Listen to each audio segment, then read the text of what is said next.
And we're live. I love it. Welcome to everybody that's joining us. Yeah, I don't think I've done a podcast in 2 weeks because I've been out of town at Yeah, conferences. So I'm really sure. excited to be here. Good. How are you doing? Dave and I were just talking about the difference between morning and afternoons based off of your lifestyle. Well, it started, I sleep in a little bit later than most in the mornings because my workflow for design is more in the evening. Mhm. That started being a single parent to 3 kids and in the construction field. So working all day, coming home to take care of the kids. And then after bed is when I was able to get to design work, estimates. And since I did that for so many years, that just ended up my workflow.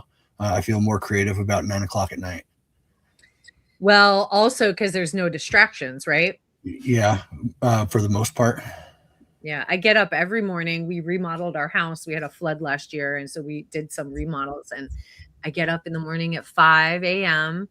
I get my coffee. I turn on the fireplace and like nice soft lighting. And Uh-huh. it's my favorite time of the day because nobody's awake. And so, I mean, my creative thinking is then. I mean, and Sure. my eyes aren't even open yet, and I'm in my PJs, but Yeah. it's just that quiet, stillness where like nothing has bombarded your brain yet, you know? Yeah. Well, your body and your brain adapts to a certain schedule too. Yeah, well, I mean, I'm originally from Cleveland and I moved here in my late 20s and I used to, I didn't have kids at the time and so we'd go out all the time and the bars were open until 2:30 in the morning there. Oh, And wow. when I moved out here, a little beach town in Carlsbad, California, northern San Diego, everything closed at 9 and I'm like, what is going on? Bars close at 9 o'clock too? Yeah, a lot of Wow. in the little beach area here. Okay. Yeah, so it took some adjusting, but almost 20 years later, the story is I go to bed at 9 and I get up at 5. Sure. So, well, let's get to it. Mhm.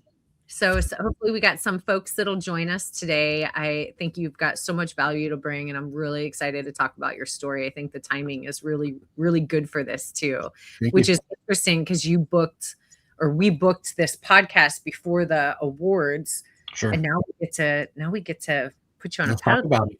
today, which is pretty cool. So all right, everyone. Welcome back to another episode of the We Love Deck Builders podcast, your go to space for real conversations, real strategies, and real stories from the leaders shaping the deck building industry. I'm April Edwards. I'm the owner and growth strategist at Deck Builder Marketers, and we are your number one partner for success in the deck building industry. We don't just manage campaigns, we drive your growth, help you dominate, and ensure your thriving success. Today, we're getting to know David Settlemyer, the leading designer at Under the Sun Concepts, a high-end design and build firm specializing in luxury outdoor living spaces. David's based in Colorado, and his company is renowned for creating custom decks, patios, pergolas, fire and water features, and pool spa integrations. Their work has earned international recognition and multiple awards for design excellence. UTS Concepts is dedicated to transforming outdoor spaces into luxurious, functional retreats, and their portfolio showcases a range of stunning projects.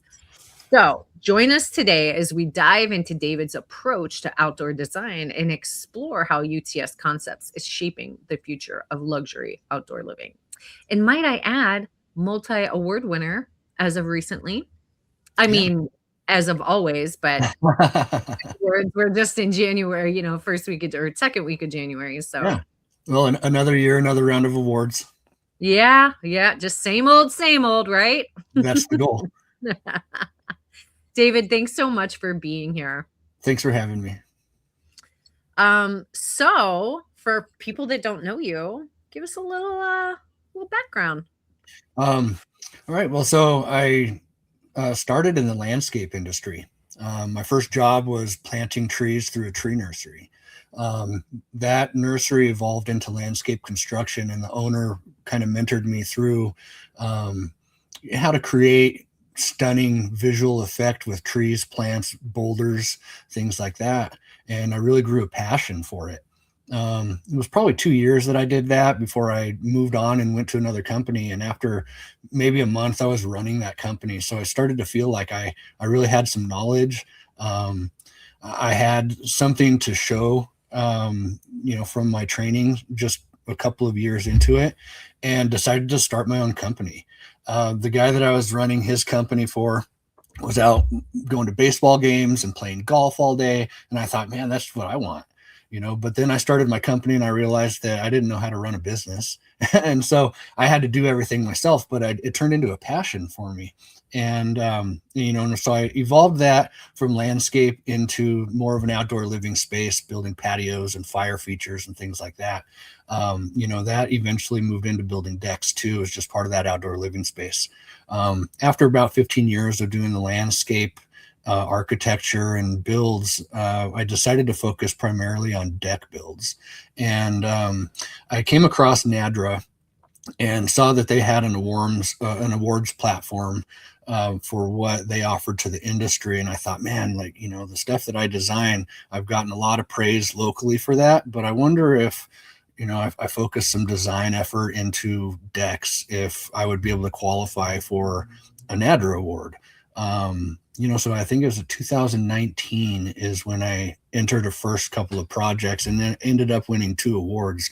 And I was super thrilled because those were just everyday projects for me. And to get some accolade for stuff that I was just doing every day kind of built a fire within me to focus on that and see if I could continue that. So that first year I won 2 NADRA awards. It was just a super huge honor for me to do so. But I focused my design efforts on actually building projects to win specific awards. That second year I went in and I won 10 on 10 projects. So everything that I entered won. And yeah, exactly. Wow. But that happened to be a COVID year. And, there was talk about closing everything down, not having the NADRA awards, maybe doing that online. I called Margie and I said, hey, Florida's open. If you guys want to do something in Florida, I'd be more than happy to come down and do that. I knew that I had some projects that were really capable of winning some awards. And to my surprise, they ended up doing so. And I was able to go live, go upstage, collect some awards, and really announce myself to the industry with the stuff that I had created the year before. But there weren't a lot of people entered that year. And so I thought, wow, I won 10 awards. Was that a fluke? And would people think of it that way?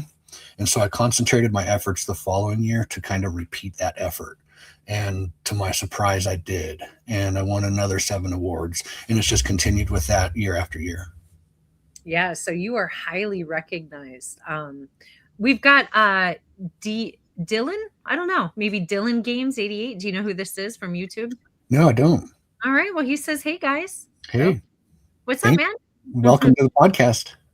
Tell us your name. Let Dave know if you have a question. So love it. Well, let's talk about the recent awards. So congratulations again.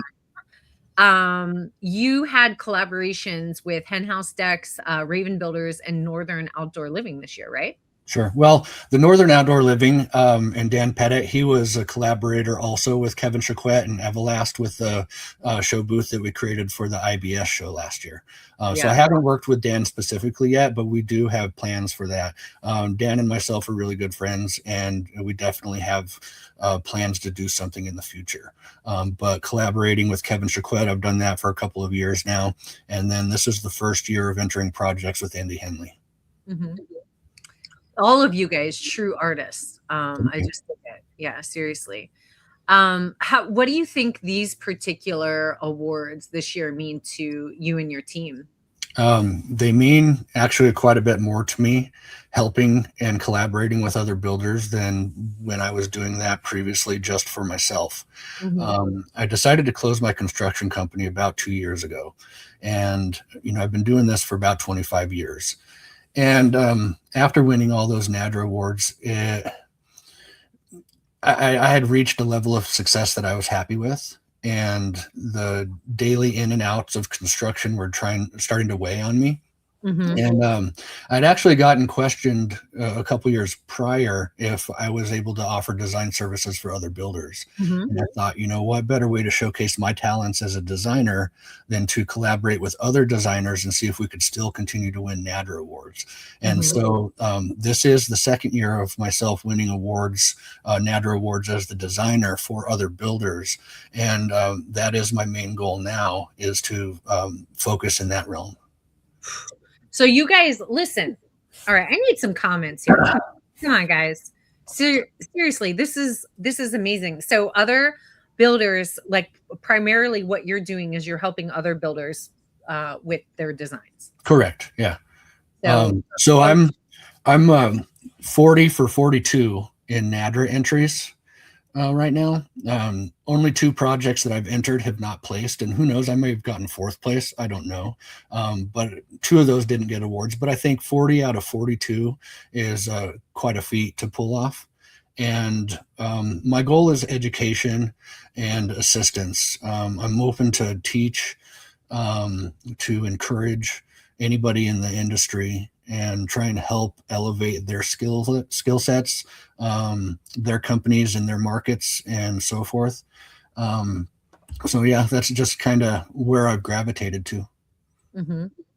I'm kind of curious. I mean, how does somebody? Where do I want to start? Like, I'm kind of curious to know somebody like, some of the folks that you've worked with. Like, what do your designs bring to the table that maybe fill the gap in their own designs? A lot of people come to me for problem solving. A lot of my awards come from projects that had very serious challenges to create those builds, and I'm always able to find a workaround for a certain problem.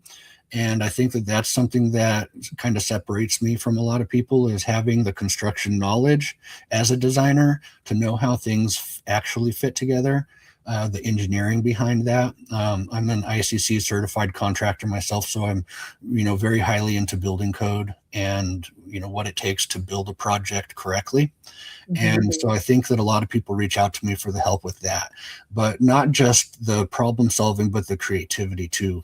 That's something that I've always prided myself in, is having ideas that are different, unique, and separates myself from the rest of the industry.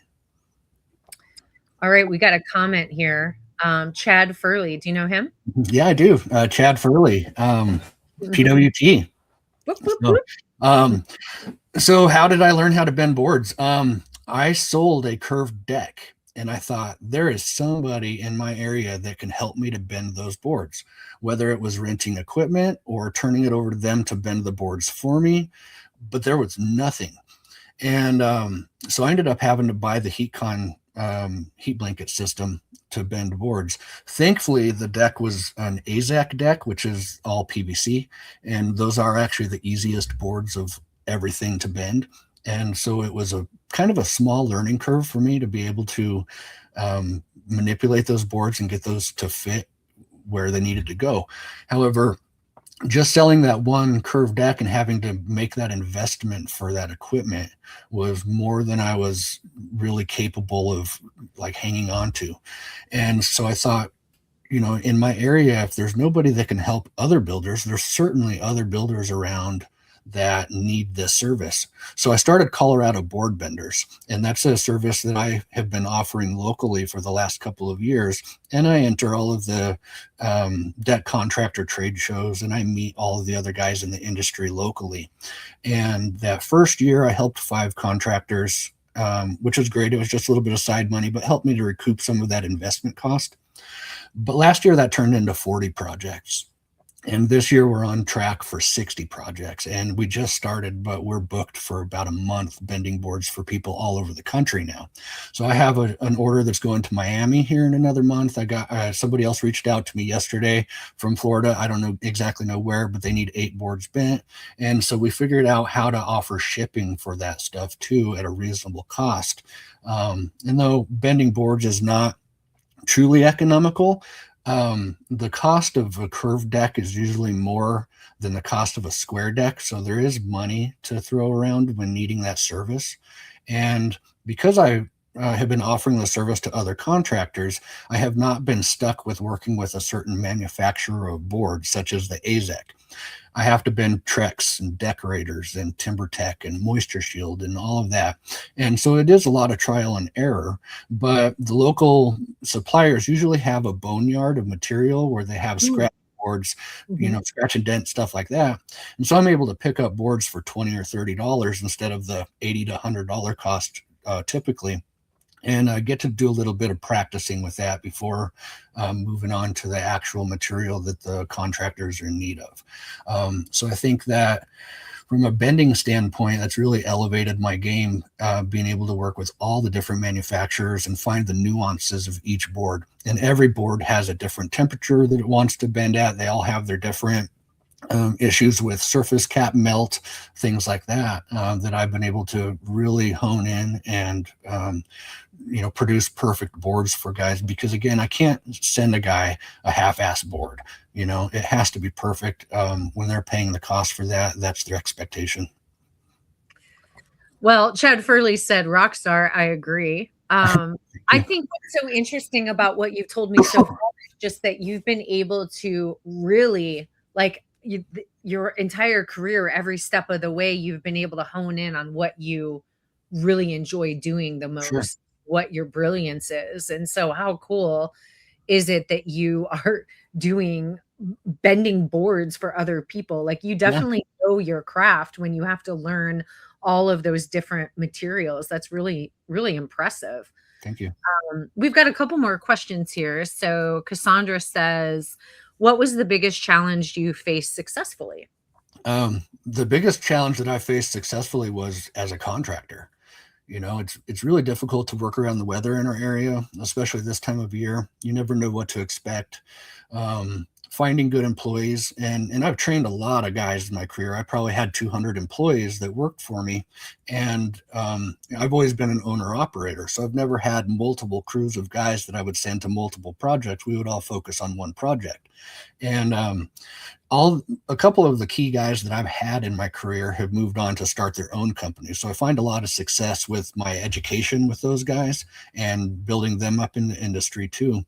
But replacing those guys has always been the challenge, and it's hard to find that 1 out of 100 guys that is capable of running a project or capable of learning, with basic instruction. And the reason that I evolved into the design and like that board bending, kind of a side trade, was that those companies at the end were supporting the construction company, and from a financial standpoint. I was focusing on winning those NADRA awards as a builder. And a lot of the times when you're trying to prove yourself, you're putting more into a project than what the clients actually paid for. And it keeps profit levels low. But when I realized that I was supplementing $30,000 to $50,000 a year of income from my side hustles into the main company, I started to do the math and try to figure out how much money I could make if I actually closed the company down. And it was an impressive amount of money. So I think the biggest challenge for me was maintaining the construction company. It's the material shortages. And COVID had a lot to do with that too. I was booked solid. And then I couldn't get material. And then it was maybe in 3 months, maybe in 4 months, maybe in 6 months. And that really put me behind. 2021 was a year of trying to recover from that. And at the end of 2021 and going into 2022, it felt like a daunting task to maintain. And so I just decided to move on from that. Yeah. Yeah. Running a business is not easy. Like, especially when you're an artist and what you want to do is create, and then you have to worry about employees and materials and all of these things. So again, really nice for you to realize, I'm always telling people, like, what are you good at? What are you not good at? What do you love doing? What do you hate doing? And that'll help you really figure out where your focus should be, Yeah. And I realized that my passion was all around design. From the time that I started my company, I was 21, 22 years old when I started my first company. And I was building the nicest landscapes in every neighborhood that I went into. And I was actually getting a lot of recognition locally from that. And I was the designer for all of that with no education, no background, just the experience of working with the mentor that actually got me started into the field. And I only worked with him for about 2 years, but what he kind of instilled in me was to pay attention to other people's work and try and figure out how you could have done that better. And so my goal was to advance every project from the previous project and do a better job every time. And that all came through design. And so that's where my passion was. And, that's why I decided that I was going to focus on that. When I got into the 3D design programming and got away from graph paper and overhead design, that's where everything really started to evolve, because I could see what a project was going to look like when it was finished. And I was able to make those changes through the design process to be able to complete a project at the highest level. Unreal. Let's see. We got Bobby here just dropping in now. Forgive me if this is just, do people know the deck builders you design for, or do you work behind the scenes? Do people know the deck builders I design for? Well, I try to, get my name out into the industry. I've had several opportunities to do so. Magazine articles with deck specialists, JLC, stuff like that has kind of helped me to bring that out into the public, but I'm still building that clientele publicly. But I work with tons of guys in the industry. As you mentioned, with the NADRA Awards this year with Raven Builders and Andy Henley, there are several other contractors and projects that are going to be up for NADRA Awards this year that I've been working with. Tyler Anders, Hometown Builders, Mike Malkin and Daughters. O'Keefe Built, he's a contractor in my area. We were competitors for many years, but I've just picked up some design work from him. I work with tons of guys all over the place, and I actually have a goal that's called 50 for 50. And what I'm trying to do is I'm trying to win 50 NADRA awards in all 50 states, partnering with 50 builders from those states. Currently, I've got 16 of those states locked in and have won NADRA awards in 3 of those states at this point. But again, those 3 projects came from last year. And this next year with the NADRA awards, I believe that I'm going to be partnered with 15 builders, trying to gain 15 more NADRA awards. That's pretty cool. You need to have like a map on your website that like says, which. Oh, sure. Yeah, I'm working on all that. I love it. So you and I got to hang out a little bit at the Deck Awards at the Deck Builder 101 Sure. after party. And I approached you because earlier that day, Bobby Parks came up to me very serious. I mean, everything that comes out of that OG's mouth is very intentional and honest, and just had nothing but good things to say about you. And Bobby's a great guy. He really wants to see you succeed. And I think that goal is a really good goal to make him proud. So props to you for having, the old goat side. So there are definitely people in the industry that put in a good word for me that I super appreciate. Mm-hmm. Yeah. So so you work solo then, right? I mean, do you have your team members? Okay. No, it's just me. Okay, that's nice. Keeps it nice and lean, right? Yeah. And I'm able to keep up on the workflow also. Yeah. I don't sit in front of the computer for 12 hours a day working either, so that's nice. I did spend 12 hours a day on job sites, so I was happy to get away from that. Right. Yeah. Yeah. Do you miss being outside though?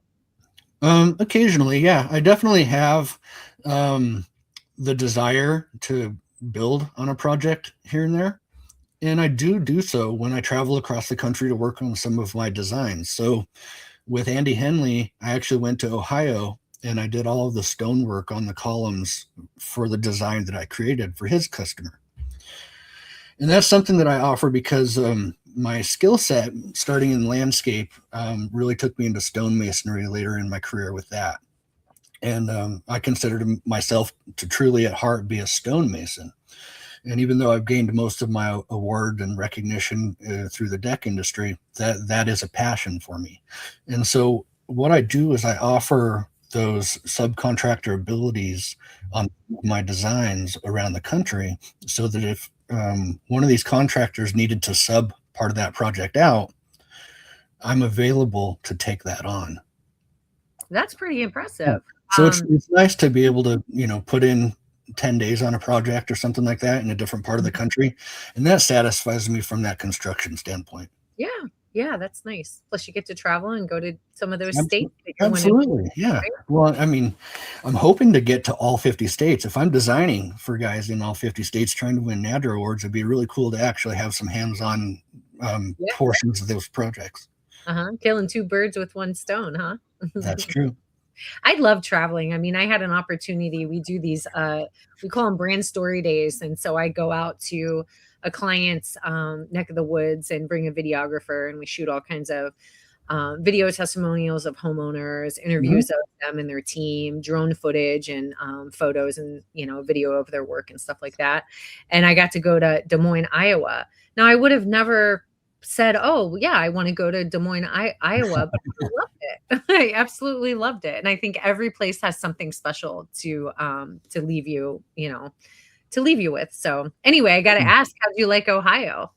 Ohio is beautiful. I'd only driven through before, and to actually have the opportunity to stay there for 10 days and enjoy the scenery, the culture. It's in a very heavy Amish community, and the project was 40 minutes from the local gas station. Yeah, there was absolutely nothing in that area except for wildlife. I remember I had taken a phone call, and somebody on the phone said, "You're not in Colorado, are you?" And I said, "Why?" Because all the songbirds in the background. And it was great, to experience something like that. The absolute darkness at night with the lack of electricity in the area too. That was something really cool. And I hope to experience that in a lot of different parts of the country. Not just that in particular, but just what each individual area is like. For sure. And you were there in the summer? It was April.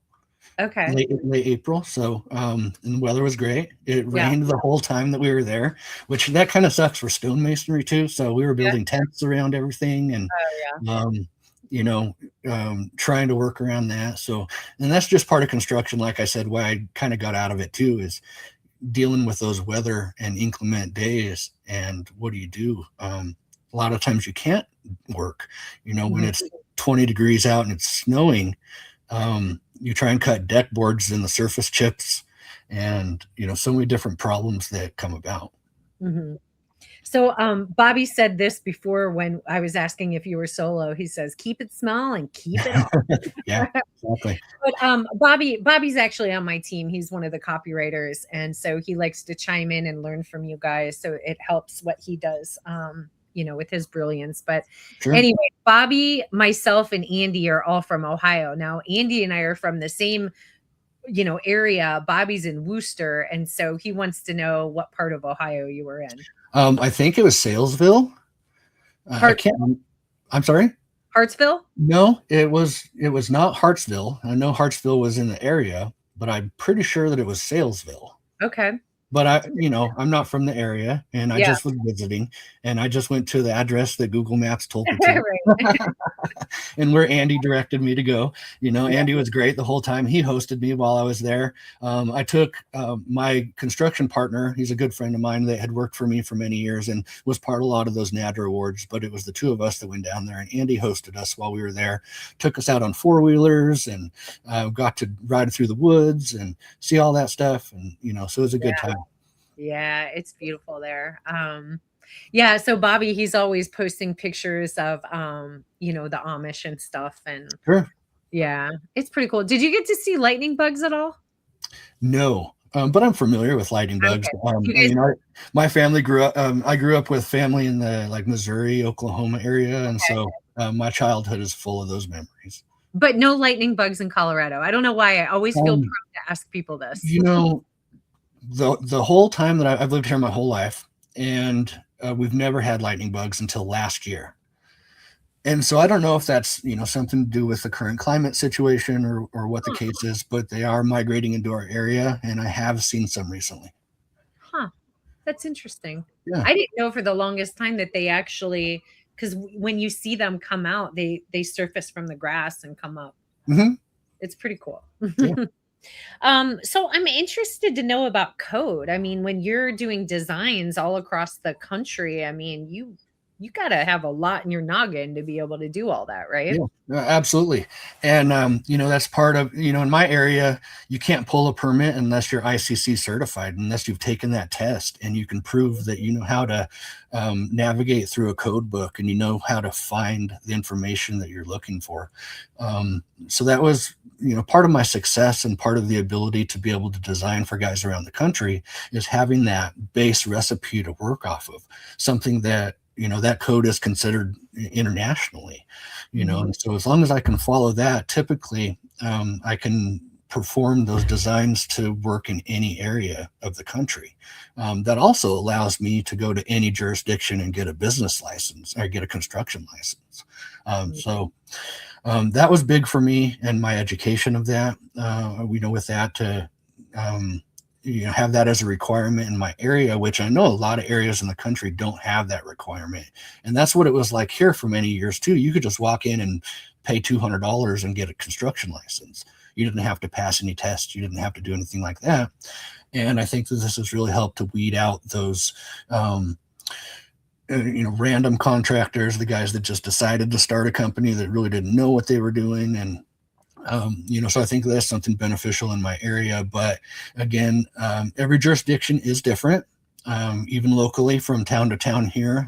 Some operate off of the 2021 IRC, some operate off of 2019 still, some of them are on 2023, so it's a big difference around here. But one of the main things is engineering. Here in my area, everything is required to have an engineer stamp on the plans too. And I know that's not the same around the country, but I do have to make that acknowledgement when I'm presenting somebody with a construction plan for the design that in their local area they may have to run that through an engineer. We have sorry, I've been getting distracted. I'm listening and then there's a lot of people adding comments. So Starwood Wright said, "Hi April and Dave." Do Hello. you know who that is? Not off the top of my head. Who are you, Starwood Wright? Tell us. And it's really difficult to determine who somebody is based on their social media presence too. Give us more. You're leaving us in anticipation. Well, here's a good question. So when you're approaching a new project, how do you, this is going to be a long one. All right. Okay. Because I like to talk apparently. But when approaching a new project, how do you balance bold creative design ideas with practical considerations like climate maintenance and client lifestyle? And then I want to back that up with really like, how are you collaborating with other builders in terms of figuring out what the vision is going to be? Sure. Well, it starts with the homeowner, obviously.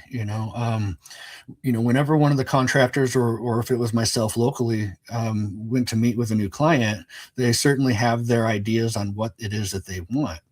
And with most of the builders, they have that information to pass over to me, and it really doesn't require that homeowner interaction from my standpoint. However, I'm available, and I do offer that to get on a Zoom meeting with the contractor and those clients so that I can get firsthand information directly from that client. Everybody wants something different, and again, like I stated, a lot of guys reach out to me for problem solving. Maybe there's a request from a client that is maybe a little bit above what that contractor is typically going to offer their customer, but the budget's right. And that has a lot to do with it too.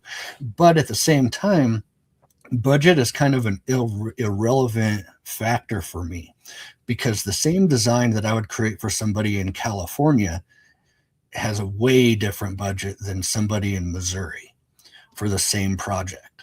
And so it's really hard for me to kind of hone that project into a dollar figure, because at the end of the day, the contractor is going to take my design and put their numbers to it, and it's going to come up with a different number every time.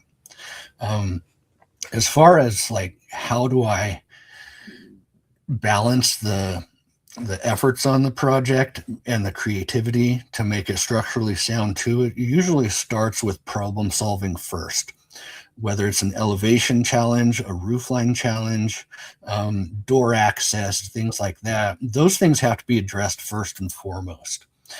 And then once you address that, then you move into the structural part of it, of how do we support the beams? How do we keep views open out of windows, or accessibility out of doors open, and keep that safe? And then after that's established, then I can move into, how do we get creative with this? How do I camouflage like a post layout? Or how do I camouflage a fix to a certain element on a roof line? And then how do I beautify that afterwards? What can we do with flooring patterns to break up large spanses on decks? Where is the proper positioning of an outdoor kitchen where it's easily accessible out the back door? Or how does it showcase a view? You know, like somebody might have an incredible view out of their backyard, and when they're grilling and they're using their outdoor kitchen, they want to enjoy that. They don't want to be turned around from that. So a lot of the times I'll change a layout based on what a client's expectation was, as far as what their thoughts were originally on where it should be located, to where it fits into the structural components of the project, and how they're able to maximize the space. Wow. So everybody, he just gave you his whole entire thinking process. So, I mean, I hope you guys are listening to this. Please chime in if you have any takeaways, or if you want to share your creative process, because that was pretty cool. I just think that, you know, I went to art school, and I'm a very picky designer still, and it's always problem solving, you know, and I think that if you do it well, it looks simple, but there's so much thought that goes into making it that way, you know. Mm-hmm. Have you ever been to Japan? Nope, never been out of the country. What? All Yeah. right. Well, okay. So we're going to focus on the 50 states first, and then Sure. we're going to focus on the other countries. Okay. All right. For award-winning designs. All right. But I had a chance to go to Tokyo last year, and I was so impressed with just like the way the country was designed. Sure. I've heard a lot of stories about that. In fact, you know, when I was in landscape, the guy that I started with, he had traveled to Japan, and he said that even on the sides of the roads, they manicure all of the trees. Mm-hmm. And they've been doing it for hundreds or thousands of years, or whatever the case may be, and said that if I ever had the opportunity to go, that I would absolutely fall in love with the area. Yeah. It's just every experience is well thought out, from the way that they don't have trash cans. Everybody takes their own trash out. And mm-hmm. I don't know, it's hard to explain. Like if you're on a bus or just whatever you're doing, it's just very well designed to create a good experience. And I mean, the whole place looks like it's an outdoor mall. It's so clean. It's crazy. Hopefully I get a chance to go and see it someday. Yes. It might inspire me. We'll have to do a GoFundMe to get Dave to Tokyo.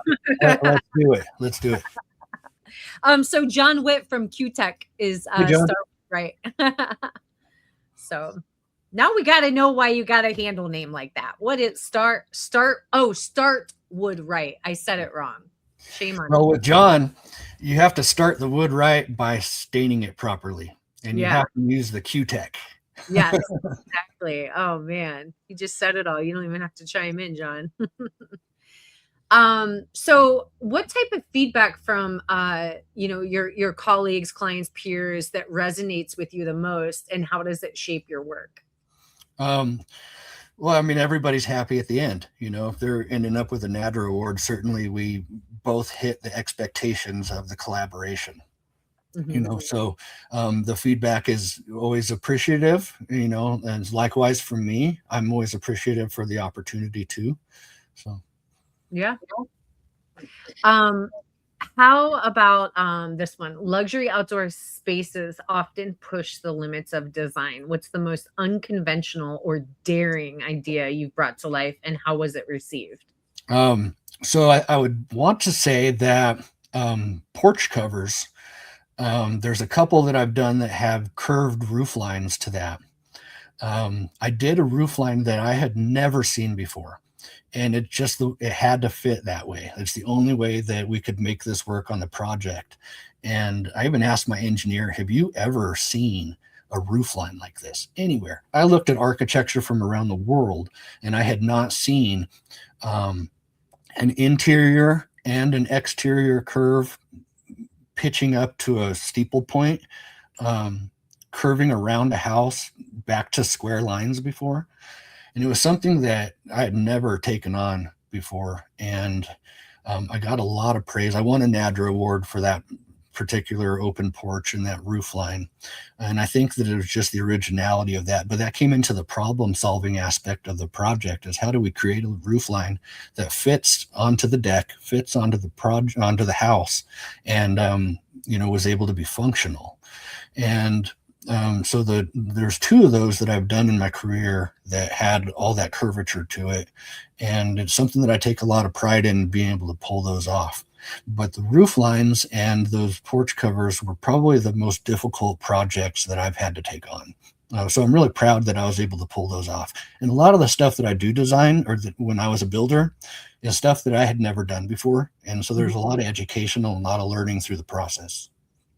I call that perseverance, though, and determination. I mean, you have to have a vision for something and not let anything get in the way of you solving that problem. True. And then when it actually got to building it, I had the concept and I kind of knew how I was going to do that. But until you start building something that you've never done before, there's a lot of questions you didn't realize that you didn't know the answers to until you were presented with that problem. Yeah. And so there's that perseverance of trying to figure out a workaround for issues. And I have a kind of a motto, a thought that there's a dozen ways to do something. You just have to find the one way that works. And as long as you realize that there's 12 different options, maybe you've only thought of 2 or 3 of them. But if you keep that in the back of your mind, that there's still 9 more options that you have to try and figure out, it'll keep you going. Yeah, that's good. And that's why that's what separates the pros from the amateurs, is really taking on a challenge and solving that no matter what. A lot of people are scared to kind of move out from what's comfortable. You see a lot of contractors that build the same thing over and over and over. And it might not just be that they're comfortable with that, but they've figured out a profit point that they want to maintain too. And that can be kind of the Achilles heel of somebody trying to move into nicer, more intricate design, is the fear of moving away from profitability also. And that's something that I've never shied away from. Certainly profitability is important, but for me, the design aspect of that, the final product, was more important than how much money was going to be made on it. And if I was able to hone my design efforts and my construction efforts throughout that, then I could transfer that to the next project and create that profitability because I had a baseline to work off of. But a lot of guys are scared to take that step. I would say there's so much value in learning, right? Because that's long-term gain. Certainly. Yeah. I tell you what, like owning a business, it never stops. Every day is a school day. Every day. Yeah, exactly. I try to tell my kids, like when school's over and you graduate, you can get stuck with where you're at if you don't advance yourself. And nobody's going to force education on you. You have to be willing to learn and grow at every step throughout your life. Yeah. And not, one thing I try and teach or say to my team is, like we all make mistakes. I mean, it's bound to happen, but what's important is that you learn from it, and then that's a win. Yeah, absolutely. I always reference the movie. How old are your kids? I've got a 14, a 17-year-old, and an 18-year-old right now. Okay. Yeah. So they're about to leave the nest. So lots of words of wisdom coming from Dad, I'm sure. I'm sure it's not enough either. But Meet the Robinsons is one of my favorite movies, and it really talks about the value of failure, Sure. and how like when you fail, it's actually a win, because you're learning from it. Yeah. Um, so I was kind of curious. Stone Decks. I mean, Stone Decks hosted that part of that Deck Builder 101 party. Have you, and since you've done stone and stuff in the past, have you used their material? I Or never did personally when I yeah. was in the construction field, but I have been designing that into projects because Mhm. it's a natural next step for me. I've Mhm. always incorporated landscape into my deck design because in that outdoor living space, it's all inclusive. And to bring tile and stone and those different materials up onto a deck is kind of a new realm of the deck industry, and Mhm. their product certainly assists with that. Yeah. Yeah, it's pretty impressive. So anyway, I'm curious. So you're adding in landscaping and stuff. I mean, that's not very typical with a lot of deck builder.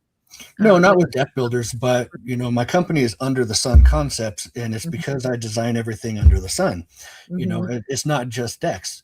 I started as a landscape architect. Well, I can't call myself an architect because I haven't graduated from architecture school. I'm all self-educated, so I'm a designer. But I mean, it's the architecture of the project, and because I have that background, plus the background in patio, water feature, fire features, things like that, that I'm able to help other contractors in the industry. And I don't just focus on deck design through my company. I have local contractors that I design landscapes for, and I design patios for, swimming Okay. pool, things like that. So whenever that comes up as a request or something that's in need on a project, I'm certainly capable of handling all of that.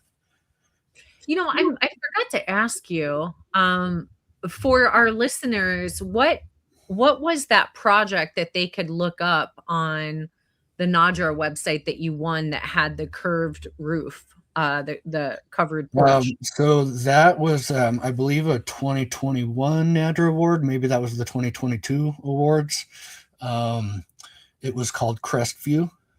Okay. So if they wanted to look that up and find the Crestview project, Yeah. that's the one that was my first interior and exterior curved roof with a steeple pitch. Wow. Okay. Well, anyway, I'm kind of curious. Are you backed up with work right now? Because I feel like you should be. Yeah. I mean, every day something else falls in my lap, you Mhm. know. I find myself working on really big, serious projects about twice a month. And Okay. then I have a lot of fill-in stuff, which are pretty simple decks with construction plans, things like that. And I try to help everybody. Yeah. Although that my personal focus is on the NADRA awards and those collaborations, Mhm. um, there's a lot of need for guys that just need to get to work, and they need a layout plan to present to their client, and they need plans to be able to submit for a permit. So I try to help everybody out, and I find myself pretty busy. Um, I work 5 days a week, like just about anybody. And so I'm Mhm. fortunate to have, 5 days of work every week to be able to work. Yeah, I hear that. You mind if I do a little screenshot of your website? Yeah, sure. Okay, great. So, for the listeners, go to utsconcepts.com, and I'll do my best to kind of show you some things that I'm seeing here. But I'm checking it all out as Dave's talking here, and it's so cool. Okay, great. So, you guys can see it. So, experienced designer of award-winning outdoor spaces with 13 for is that accurate? Definitely no, that needs to get updated now. All right. I think it's 16, Yeah. 16 first place awards and 40 total design awards. Mhm. Yep. So we need to get this updated. But Absolutely. anyway, this work is incredible. We've got some kind of mosaic style, and you could cut in at any time, but Sure. mosaic style inlays on a curved deck. And then what is this? This looks like maybe some cut logs with resin Absolutely. or something. Yeah. Okay. I think that, when I went in that second year to the NADRA awards, that was one of the projects that I knew was going to win an award. Yeah. I was pretty confident that I've never seen anything like that before. And I Mhm. had that concept in the back of my mind for about 11 years before I actually figured out how to pull it off. Mhm. Um, so that particular project has 6 varieties of wood in there, and they're all hardwoods. Mhm. and the color combinations were just absolutely gorgeous. Yes. But Yeah. something completely original, and I was fortunate to be able to pull that one off. Yeah, so I'll kind of describe it with there's different sizes of the cut logs and colors, and it just looks really organic. And the way that he shaped the deck almost looks like a waterfall. I mean, I don't know if I'm explaining that, but hey, it's art and I'm interpreting it. Yeah. And then there's a built-in. Is this gas? Is this a No, gas? that's wood burning, which is really cool Wow. because the wood Yeah. burning feature in the middle Yeah. of a wood deck. Right. But it's surrounded by landscape boulders throughout. Uh-huh. It's all concrete based. The fire pit itself is recessed probably about 18 inches into the deck so that it contains heat Yeah. and keeps that fire spread from happening. Yeah, so cool. And then here's like a nice curved deck and the railing and everything goes around this tree here. So good looking And out for the I trees. try to work around the existing features in a Yes. landscape or in the yard. As a landscaper, the last thing I want to do is cut down a tree. Yeah. If we can work around that, even better. And explain the color selection and the material in this one because guys, it's really unique. It's instead of just using the same board color, he's diversified it throughout. Sure. And that particular project just has a couple of shots of that, but what that was two separate deck designs, and the client liked both of the layouts and both Mhm. of the color combinations. They had a garage door that they had recently had done, and it was very multicolor. And they asked if they could use deck boards to kind of mimic that. And I Mhm. was all for it. But what that deck ended up was two decks built into each other. So the layout pattern on that deck is the shape of one of the decks that were proposed inside of one of the larger deck shapes that was proposed.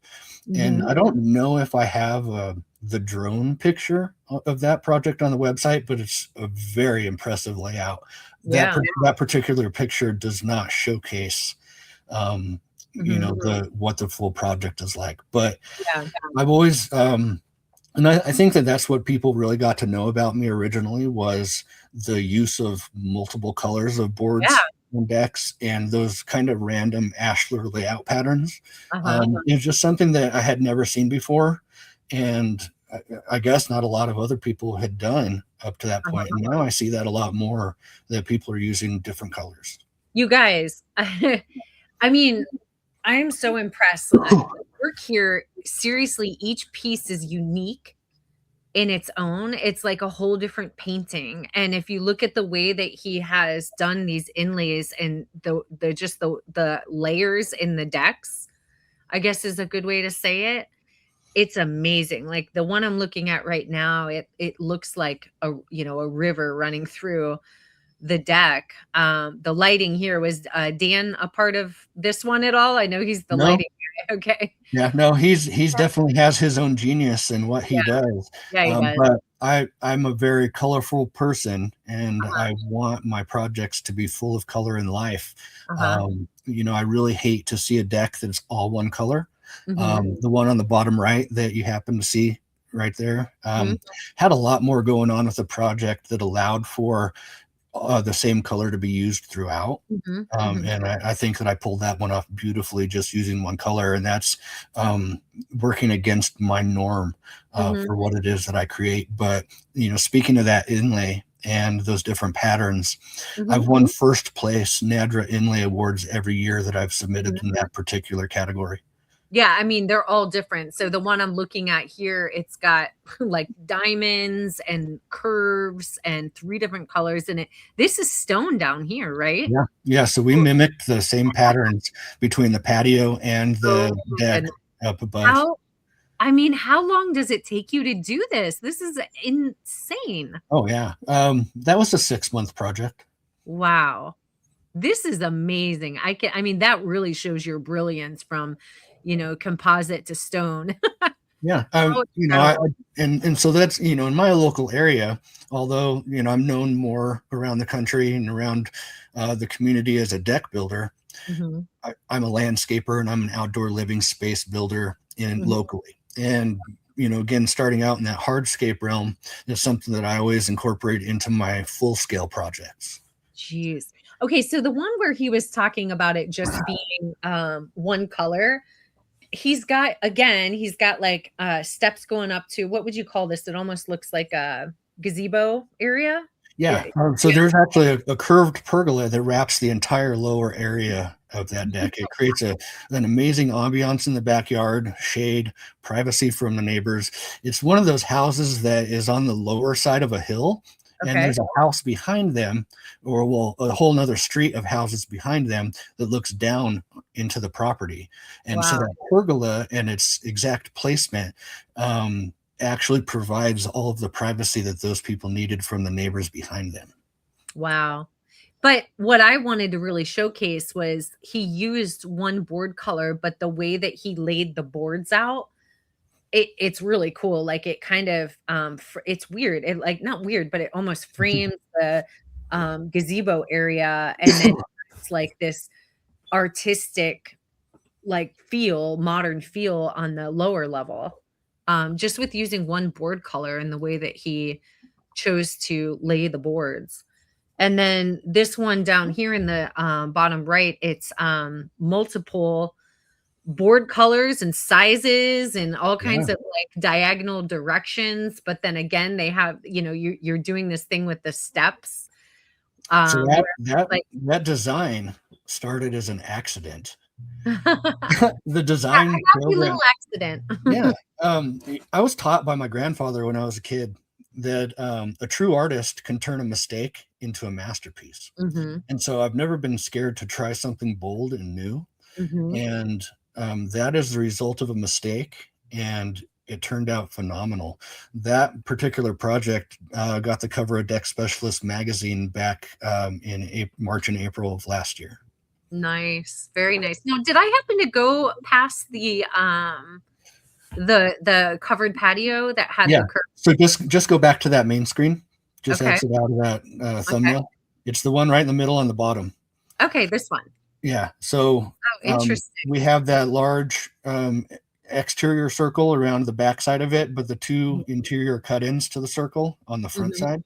And then the way that transferred into that corner of the house. That was the one that I won first place on in my first really crazy porch cover. That took a lot to figure out from a framing standpoint, how to pull that off. And then the shingle work on top of that. Yeah, that's what I was looking at. Almost every shingle had to get cut to be able to pull that off. And it took 9 days just to shingle that. Geez, it's like a mosaic pattern of shingles, you guys. It almost looks like a basket weave, honestly. How cool. Well, I am thoroughly impressed. So guys, go to utsconcepts.com and check out some of David's work. I mean, it just keeps going and going and going. I got to stop. There's too much to look at. My idea was to have a never-ending portfolio of work, and you can literally scroll down for 3 minutes before you get to the end of all of the pictures. And so that's not even everything, but that showcases most of my career and things that I've done throughout. And there's at least 100 projects worth of top-notch pictures on there. So, well, artist to artist, I'm very impressed. So props to you. I've got one last question. Looking ahead, what trends or innovations do you see shaping the future of luxury outdoor living, and how is UTS Concepts positioning itself to lead in this space? Well, as you mentioned, stone decks and their system to be able to add different materials to a deck other than just a deck board. I think that's transformational in the industry to be able to offer something like that from a designer's standpoint.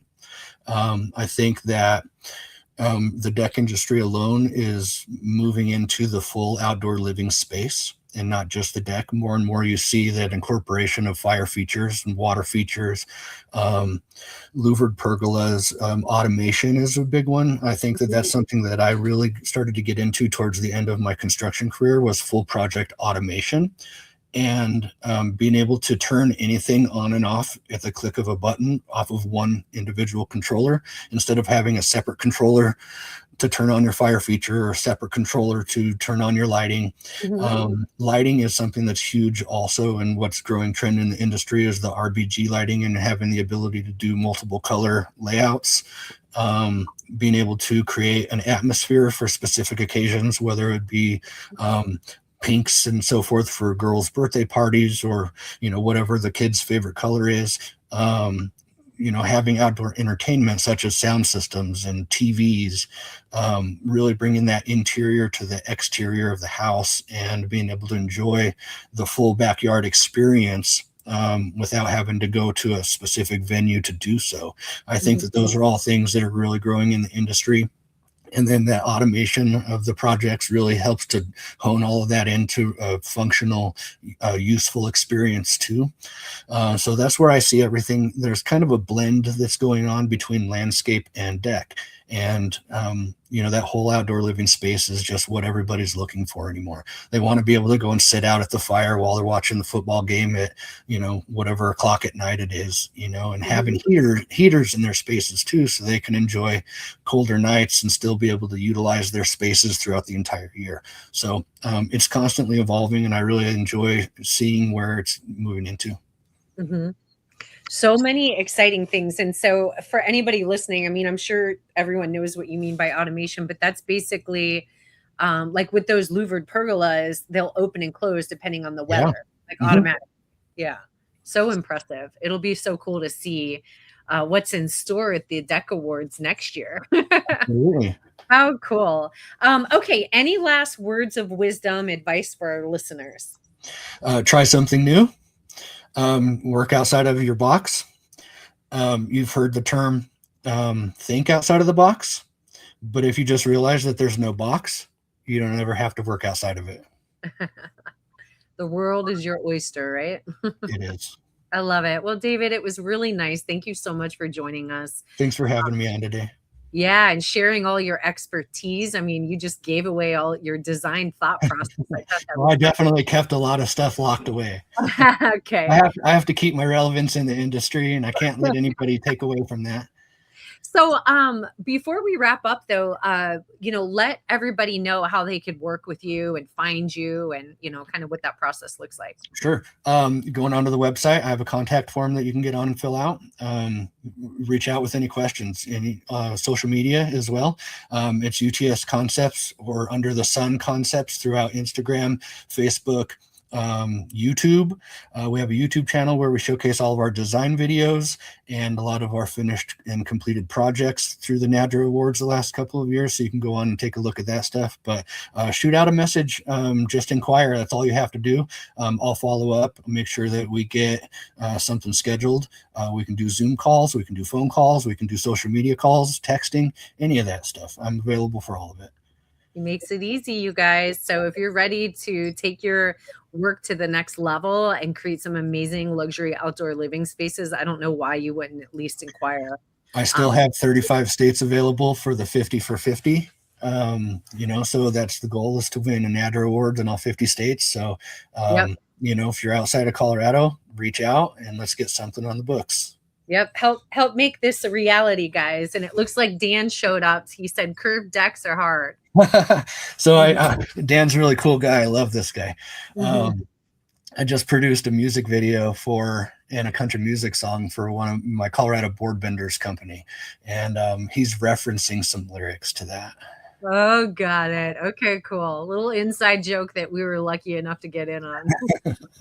But yes, curved decks are hard. And if all you've ever built is a square or rectangle deck, there's a lot of adaptation to the structure and the final product to be able to pull those off. And they are difficult. So if you want to kind of increase your workflow abilities, your skills, try to add some curvature. I know that a lot of clients that I met with, the wife always wants the project to flow. And what better way to flow than with curved lines?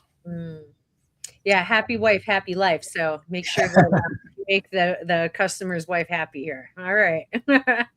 All right. Thanks again for joining us. And for those listening at Deck Builder Marketers, we help deck builders create marketing systems that attract the right clients and give you more control over your business. so you can stay focused on what you do best, like building amazing outdoor living spaces that win awards. If you're ready to create a marketing system that actually works for you, book your free consultation at deckbuildermarketers.com/growth. And if you enjoyed this episode, make sure to subscribe, follow, and leave us a review. It helps us reach more deck builders, and it truly means a lot to our team. We'll also be posting upcoming podcast episodes on the deckbuildermarketers.com website, so you can plan ahead. And we'll drop the link in the description once it's live. So, guys, thanks so much for tuning in. And as always, keep moving forward. Thank you. See ya.